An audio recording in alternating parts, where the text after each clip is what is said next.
मैं जानती हूँ माँ, तुम्हारी आत्मा आज भी भटक रही है। मैं वीर प्रताप सिंह से जल्दी ही मिलूंगी माँ। ये सुकन्या है, एक बिन ब्याही नागिन की बेटी। सुकन्या की माँ मणिका एक इच्छाधारी नागिन थी और जंगल में बने एक शिव मंदिर में वास करती थी। मणिका के पास एक ऐसी जादुई शक्ति थी जिससे वो माह में 3 दिन के लिए मनुष्य रूप को धारण कर सकती थी। एक दिन मणिका इंसानी रूप में थी। वो भगवान शिव के मंदिर में दर्शन करके शहर की ओर जा रही थी। तभी उसने देखा एक कार का एक्सीडेंट हुआ है और कार की आगे वाली सीट पर एक लड़का जख्मी हालत में है।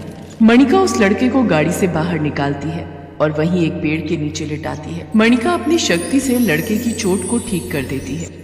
मेरा तो एक्सीडेंट हुआ था, इसका मतलब तुमने मुझे बचाया? हाँ, मैं यहाँ से जा रही थी तो आपको जख्मी हालत में देखा और यहाँ ले आई। तुम्हारा बहुत बहुत शुक्रिया। मेरा नाम वीर प्रताप है। और तुम्हारा? मणिका उसे अपना परिचय देती है। वीर प्रताप मणिका के सौंदर्य पर मोहित हो जाता है। वो कई घंटों आपस में बात करते रहते हैं।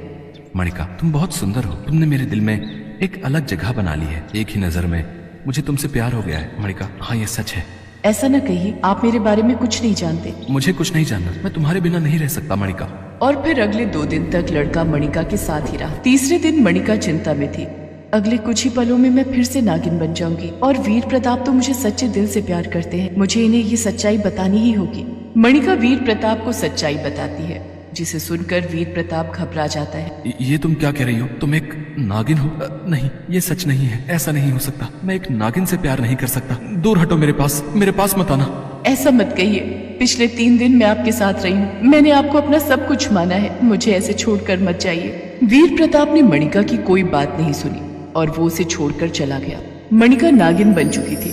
कई बार मणिका ने वीर प्रताप से बात करने की कोशिश की, पर वीर प्रताप ने अपने घर के बाहर सपेरे खड़े कर दिए ताकि मणिका वीर प्रताप से बात न कर सके। और एक दिन वीर प्रताप ने सरिता नाम की एक लड़की से शादी कर दी। एक दिन वो और सरिता दोनों घूमने गए हुए थे। सुनो, आप बैठो, मैं जरा आती हूँ। जल्दी आना। मणिका इंसानी रूप में वीर प्रताप के पास आई। तुम यहाँ से चली जाओ, वरना मैं घाट को बुलाकर तुम्हें यहाँ से धक्के मारकर बाहर निकलवा दूंगा। मुझे बस आपसे कुछ ही देर बात करनी है, फिर मैं आपके पास कभी नहीं आऊंगी। बस आप एक बार मेरी बात सुन लो। मुझे कुछ नहीं सुनना।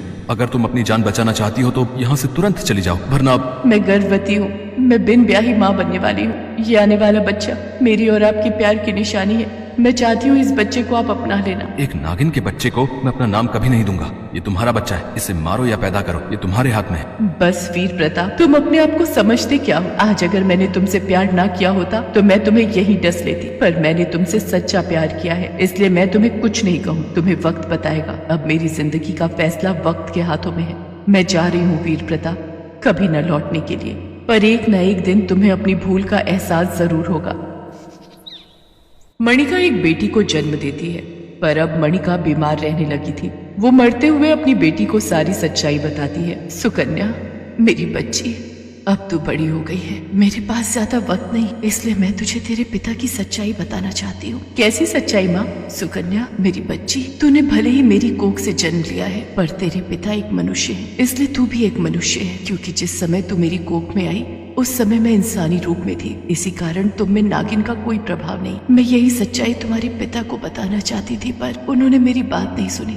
मैं चाहती हूँ मेरे मरने के बाद तुम अपने पिता से मिलो। वो जिस दिन तुम्हें अपनी बेटी मान लेंगे, मेरी आत्मा को उसी दिन शांति मिलेगी। माँ, मैं आज ही वीर प्रताप का पता लगाती हूँ कि उस शहर को वीर प्रताप ने बहुत पहले ही छोड़ दिया था। शादी के कुछ दिन बाद ही एक कार एक्सीडेंट में वीर प्रताप की पत्नी का स्वर्गवास हो गया और वीर प्रताप अपने बेटे को लेकर सुंदरनगर आ गया। सुकन्या सुंदरनगर पहुंचती है। एक घर की ढलान पर एक व्यक्ति व्हीलचेयर पर गिरने वाला था। अचानक सुकन्या अपने हाथों से उसे रोकती है। संभाल कर। शुक्रिया बेटी, आज एक बार फिर किसी ने मेरी जान बचाई है। पैर कमजोर हो गए हैं, इसलिए चल नहीं पाता। डॉक्टर ने व्हील चेयर पर बैठने के लिए कहा है। पता नहीं कौन से पापों की सजा मुझे मिल रही है जो आज ये दिन देख रहा हूँ। आपका नाम क्या है? मेरा नाम वीर प्रताप है। इसका मतलब यही मेरे पिताजी हैं, वीर प्रताप। मैं कुछ समझी नहीं। आज से 22 साल पहले इसी तरह मेरी किसी ने जान बचाई थी। खैर, तुम्हारा नाम क्या है? मेरा नाम सुकन्या है। मैं सुंदरनगर में पहली बार आई हूँ और नौकरी की तलाश कर रही हूँ। बेटी, तुम चाहो तो तुम हमारे पास नौकरी कर सकती हो और रहने के लिए तुम्हें कहीं भटकना भी नहीं पड़ेगा। वीर प्रताप सिंह सुकन्या को अपने पास ही नौकरी पर रख लेता है। सुकन्या तो यही चाहती थी। धीरे धीरे सुकन्या वीर प्रताप की बहुत देखभाल करने लगी। वीर प्रताप को भी सुकन्या बहुत अच्छी लगती थी। सुकन्या, मेरी अपनी कोई बेटी नहीं है। आज तुम्हारे आने से मेरी बेटी की कमी पूरी हो गई। रोहन इंदौर से वापस लौट रहा है। वो काम के सिलसिले में वहाँ गया था। मुझसे मिलोगी तो तुम्हें भी बहुत खुशी होगी। रोहन जब काम से वापस लौटता है तो वो सुकन्या को वहाँ देखकर हैरान रह जाता है। पापा, हमारा इतना बड़ा कारोबार है, आपने बिना सोचे समझे एक अनजान लड़की को अपने घर नौकरी पर रख लिया। मैं यहाँ रहता नहीं हूँ, अगर पीछे से कुछ गलत हो गया तो क्या करोगे? रोहन बेटा, उसने मेरी जान बचाई थी, वो मेरे साथ गलत नहीं कर सकती। पर रोहन को सुकन्या पर विश्वास नहीं था। एक दिन सुकन्या किसी काम से बाहर गई हुई थी। रोहन उसके कमरे में गया और उसके सारे सामान को खोलकर देखने लगा। तभी उसकी नजर एक डायरी पर पड़ गई। रोहन ने वो डायरी पढ़ी और घबरा गया। ये सुकन्या एक नागिन की बेटी है, इसका मतलब ये खुद भी एक नागिन है। मुझे ये बात पापा को बतानी ही हो। पापा को अगर बताया तो इसे पता चल जाएगा। मैं चुपचाप ही ऐसा कुछ करता हूँ जिससे ये यहाँ से चली जाए।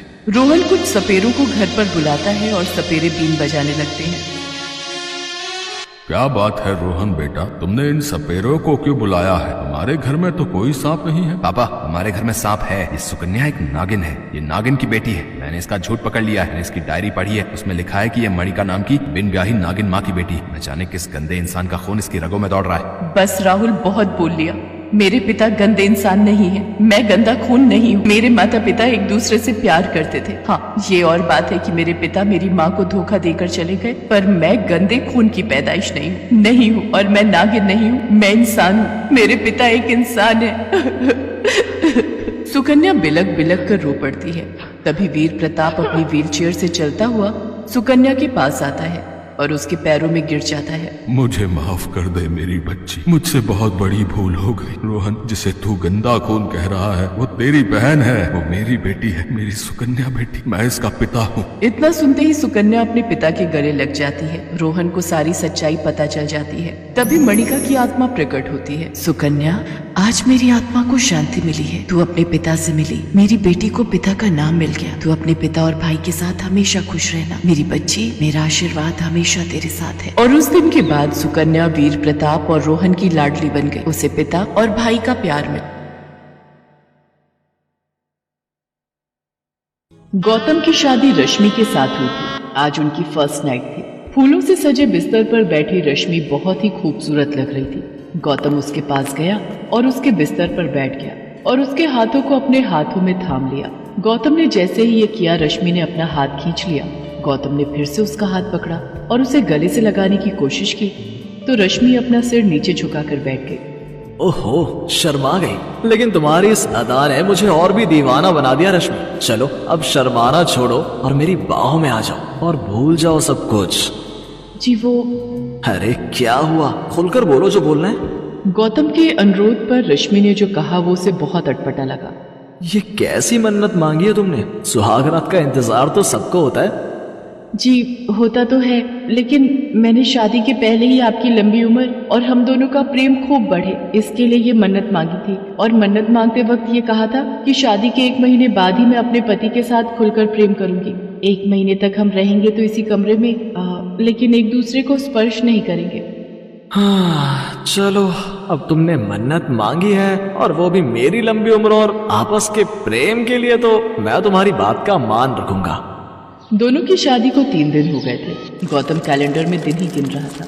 एक सुबह जब गौतम शेविंग कर रहा था तभी दरवाजे पर दस्तक हुई। रश्मि, रश्मि, दूध वाला होगा, जरा दूध ले लो। रश्मि ने दरवाजा खोला। दरवाजे पर दूध वाला ही था। रश्मि ने दूध का बर्तन दूध वाले के आगे इस तरह रखा कि उसका हाथ दूध वाले के हाथ से सट गया। दूध वाले ने अपना हाथ हटाना चाहा तो रश्मि ने जानबूझकर उसके हाथ से अपना हाथ रगड़ना शुरू कर दिया। अरे मालकिन, ये क्या कर रही हैं? 3 दिन पहले ही तो इनकी शादी हुई है। क्या हुआ भैया, क्या सोचने लगे? कुछ नहीं मालकिन। ये कहकर वो हड़बड़ाकर वहां से जाने लगा तो रश्मि ने उसे देखकर अपनी एक आंख दबा दी। रश्मि की इस हरकत से उसे जोर का झटका लगा और वो पूरे रास्ते यही सोचता गया कि गौतम जी की शादी गलत लड़की से हो गई है। बताओ, 2 दिन हुए शादी को और वो पराये मर्द को न सिर्फ छू रही है बल्कि आंख भी मार रही है। छी छी छी छी, घोर कलयुग आ गया है। एक दिन जब गौतम ऑफिस गया हुआ था तो कपड़े लेने के लिए धोबी उनके घर आया। मालकिन, आपने कपड़े निकाल कर रखे हैं ना? कपड़े निकाल कर? रश्मि ने ये बात इस अंदाज में कही कि धोबी रमनलाल चेप गया। धोबी जब कपड़े लेकर जाने लगा तो रश्मि ने उसे देखकर भी आंख मार दी। रमनलाल के जहन में भी वही सब चलने लगा जो दूध वाले पंकज के जहन में चल रहा था। रश्मि का ये बर्ताव धीरे धीरे मोहल्ले वालों के बीच चर्चा का विषय बन गया था। एक दिन जब गौतम ऑफिस से घर लौटा तो सोसाइटी के गेट पर खड़े गार्ड ने उससे कहा, राम राम साहब। राम राम भाई, राम राम। जी साहब, वो मुझे आपसे कुछ कहना था। तुम्हें फिर से पैसा चाहिए? अरे नहीं साहब, वो कुछ और बात है। उसके बाद गार्ड ने गौतम से जो कहा उसे सुनकर गौतम का पारा 7वें आसमान पर पहुंच गया। तुम पागल तो नहीं हो गए या होश खो दिए अपने? तुझे पता भी है तुम मेरी पत्नी के बारे में क्या कह रहे हो? साहब, मैं झूठ नहीं बोल रहा हूँ। आप जब ऑफिस चले जाते हैं तो मेम साहब हर दिन मुझे बुलाती हैं। कभी मेरा हाथ पकड़ती हैं और अब कभी आंख मारती हैं। देखो, तुम बर्दाश्त की सीमा मत लांघो, नहीं तो तुम्हारी शिकायत मैं सोसाइटी में कर दूंगा। तुम्हारी नौकरी चली जाएगी। ये कहकर गौतम वहां से निकल गया। लेकिन कुछ दिनों बाद जब दूध वाले और धोबी ने यही बात गौतम से कही तो वो सोचने पर मजबूर हो गया। ये सब लोग रश्मि के बारे में ऐसी बातें क्यों कर रहे हैं? मुझे तो कहा कि उसने मन्नत मांगी है, मुझे छूने तक से मना कर दिया और गैर मर्दों को वो आके मार रही है। मेरी गैर हाजिरी में उन्हें घर बुला रही है। नहीं नहीं, ऐसा नहीं हो सकता है। लोग झूठ बोल रहे हैं, लेकिन सभी लोग झूठ क्यों बोलेंगे? क्या करूं मैं? रश्मि से बात करूं क्या? नहीं नहीं नहीं नहीं, उसे बुरा लग गया तो गौतम रश्मि से प्यार करता था, इसलिए उसने लोगों की बातों पर कोई ध्यान नहीं दिया। लेकिन एक बात जो उसने महसूस की वो ये थी कि रश्मि किसी से घंटों फोन पर बातें करती रहती है। एक बार जब उसने उससे पूछा कि वो किससे बातें कर रही थी तो उसने कहा, यहाँ पर फोन पर बात करने में भी कोई पाबंदी है क्या? पाबंदी? नहीं तो कोई पाबंदी नहीं है। मैं अपनी दोस्त से बातें कर रही हूँ, शर्मिला नाम है उसका। हम बेस्ट फ्रेंड हैं, लेकिन मेरी शादी हो गई यहाँ दिल्ली में और वो शादी करके दुबई चली गई। अब हमारा मिलना जुलना ज्यादा संभव तो है नहीं, इसलिए हम फोन पर ही बातें करते हैं। आपको यकीन नहीं हो रहा है तो ये लीजिए फोन और मेरी दोस्त से बात करिए। ये कहकर रश्मि ने मोबाइल गौतम की ओर बढ़ा दिया। गौतम ने अपना सिर झुकाकर रश्मि की बात मान ली। वो मन ही मन बहुत दुखी भी हुआ कि उसने अपनी पत्नी पर शक किया। क्या हो गया है मुझे? मैं अपनी पत्नी पर शक कर रहा हूँ, उस पत्नी पर जिस बेचारी ने मेरी लंबी उम्र के लिए मन्नत मांगी है। मैं बहुत ही बुरा आदमी हूँ यार, बहुत बुरा। वो बेचारी अपना सब कुछ छोड़कर मेरे पास आई और मैं उसके साथ ऐसा बर्ताव कर रहा हूँ, शक कर रहा हूँ उस पर। उसने अपनी पत्नी से माफी मांगी। एक रात की बात है, गौतम गहरी नींद में था, तभी रश्मि बिस्तर से उठी और दूसरे कमरे में जाकर फोन पर बातें करने लगी। निरंजन, मैं अपनी हरकतों से पूरी कोशिश कर रही हूँ कि मेरा पति गौतम मुझे छोड़ दे, लेकिन वो तो जोक की तरह चिपक गया है मुझसे। देखो निरंजन, मैं तुम्हारे बिना जी नहीं सकती। कोई उपाय करो और मुझे इस नरक से निकालो। मुझे नहीं रहना है गौतम के साथ, एक दिन भी नहीं, एक पल भी नहीं। रश्मि को ये बात पता नहीं थी कि उस दिन उसकी सारी बातें गौतम ने सुन ली हैं। जब वो अपनी बात खत्म करके बिस्तर पर पहुंची तो गौतम जगा हुआ था। अरे, आप सोई नहीं है? सोई तो रहा था रश्मि आज तक, तभी तो मुझे कुछ पता नहीं चल रहा था। ये आप क्या कह रहे हैं? क्या पता नहीं चल रहा था? यही कि मैं तुमसे जोक की तरह चिपक गया हूँ। तुम यहाँ नर्क में रह रही हो। ये सब आप क्या कह रहे हैं? मेरी कुछ समझ में नहीं आ रहा है। रश्मि, अब तो सच बोल दो, ये निरंजन कौन है जिससे तुम आधी रात को बातें कर रही थी? सच सच बोल दो रश्मि, मैं तुम्हें कुछ नहीं कहूंगा। गौतम की बात सुनकर रश्मि रोने लगी और रोते रोते उसने गौतम से कहा, निरंजन और मैं साथ ही पढ़ते थे। हम दोनों एक दूसरे से बहुत प्यार करते थे और शादी भी करना चाहते थे, लेकिन क्या? मैंने ये बात अपने पेरेंट्स को बताई तो वो उखड़ गए और बिरादरी के बाहर शादी करने से साफ साफ मना कर दिया। रश्मि और निरंजन के प्रेम के बारे में जानकर रश्मि को उसके माँ बाप ने घर में ही नजरबंद कर दिया और अपनी बिरादरी में लड़का देखने लगे। फिर जबरदस्ती उसकी शादी गौतम से करा दी गई। शादी के बाद सुहाग रात को मैंने तुमसे झूठ बोला था कि मैंने कोई मन्नत मांगी है। मैं चाहती थी कि तुम मुझसे दूर रहो। यही नहीं, मैं ये भी चाहती थी कि तुम मुझे घर से निकाल दो। इसलिए मैं दूध वाले, धोबी और वॉचमैन के साथ वैसी हरकतें करने लगी। रश्मि, तुम्हें मुझसे पहले ही ये सच्चाई बता देनी चाहिए थी। मैं चाहती थी बताना, लेकिन तुम मुझे इतना प्यार करते हो कि मेरी हिम्मत नहीं हुई तुमसे कुछ कहने की। रश्मि, तुम बेफिक्र रहो, मैं निरंजन से तुम्हारी शादी कराऊंगा। रश्मि तो यही चाहती थी, लेकिन अगले दिन रश्मि के साथ एक ऐसा हादसा हुआ कि सब कुछ बदल गया। उस दिन रश्मि निरंजन को फोन करके ये खुशखबरी दे रही थी, तभी उसके घर का झूमर खुलकर उसके ऊपर गिर पड़ा। रश्मि लहूलुहान हो गई। गौतम ने रश्मि की ये हालत देखी तो वो उसे लेकर अस्पताल पहुंचा। आपकी पत्नी को बहुत गहरी चोट आई है, इन्हें तुरंत आईसीयू में एडमिट करना होगा। रश्मि का खून बहुत बह गया था, इसलिए डॉक्टरों को उसे ब्लड चढ़ाना पड़ा। ब्लड गौतम ने ही दिया था। पूरे 1 महीने रश्मि अस्पताल में रही। इस बीच गौतम ने किसी बच्चे की तरह उसका ध्यान रखा, उसे टाइम पर दवा देना, खिलाना पिलाना, जब तक वो सो नहीं जाती उसके सिरहाने बैठे रहना। 1 महीने बाद जब वो पूरी तरह ठीक होकर घर आ गई तो रश्मि, अब तुम पूरी तरह से ठीक हो गई हो, लेकिन तुम थोड़े दिन और आराम कर लो। उसके बाद तुम्हें जब भी निरंजन के पास जाना होगा प्लीज मुझे बोल देना, मैं तुम्हें छोड़ दूंगा। गौतम की बातों को सुनकर रश्मि की आंखें भर आई। गौतम, मुझे छोड़ दोगे किसी गैर मर्द के पास? गैर? निरंजन से तो तुम प्यार करती हो। प्यार करती थी, वो मेरा पास्ट है और तुम मेरा प्रेजेंट हो। 7 फेरे लिए हैं मैंने तुम्हारे साथ। मैं मानती हूँ कि मुझसे गलतियां हुई हैं, लेकिन मैं दावे के साथ कह सकती हूँ कि तुमसे ज्यादा प्यार मुझे कोई नहीं कर सकता गौतम, कोई नहीं। I love you Gautam, I really love you. मेरी गलतियों के लिए मुझे माफ कर दो और मेरे गले लग जाओ। गौतम रश्मि से बहुत प्यार करता था। जो प्यार करते हैं वो दूसरे की गलती को दिल से नहीं लगाते बल्कि माफ कर देते हैं। गौतम ने रश्मि को माफ कर दिया और दोनों ने नए सिरे से अपना जीवन शुरू किया।